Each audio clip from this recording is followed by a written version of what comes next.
दो टर्म्स हमारे पास हैं, एक है इवेपोरेशन, दूसरा है वेपोराइजेशन। इन दोनों टर्म्स की जो अंडरस्टैंडिंग है वो काफ़ी कंफ्यूजिंग है। मैं इस एक एग्जांपल के थ्रू इन दोनों को एलेबोरेट करूँगा। इन शॉर्ट, हमारे पास है वाटर। अगर ये वाटर जो है वो फ्लोर पर गिर जाए और कुछ टाइम बाद हम आते हैं तो वो वाटर फ्लोर पर नहीं होता, वो वेपोराइज हो जाता है। वही वाटर अगर हम पॉट में रखते हैं और उसको हीट देते हैं तो ही वही वाटर जो है वो दोबारा से वेपोराइज हो जाता है। अभी इवेपोरेशन और वेपोराइजेशन में फ़र्क क्या है? इवेपोरेशन में कोई भी लिक्विड जो है वो अपने लिक्विड सरफेस से टाइमली जो है वो ऊपर उठता जाता है, मतलब वेपोराइज हो जाता है ऑन इट्स ओन। मतलब कोई लिक्विड है वो खुद ब खुद जो है वेपर में कन्वर्ट होता हो। कोई लिक्विड है, वाटर हो, फ्लो पर है, हमने कोई भी हीट उसको नहीं दिया ना, खुद ब खुद हुआ। तो खुद ब खुद कोई लिक्विड वेपर में कन्वर्ट हो जाए उसको बोलते हैं ई वेपोराइजेशन। क्या? ई वेपोराइजेशन, खुद ब खुद अगर हो।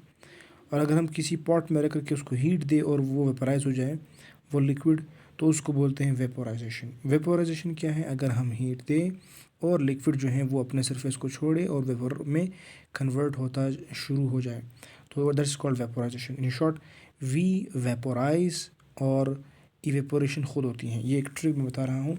वी वेपोराइज, तो वी से आप वी को कंसिडर कीजिए कि वी जो है वो वेपोराइजेशन के स्टार्ट में आ रहा है, तो हम जो है हम हीट देते हैं और उस लिक्विड को वेपोराइज कर रहे हैं। और इवेपोरेशन की जो बात है उसमें हीट दिए बगैर, no heat is required here.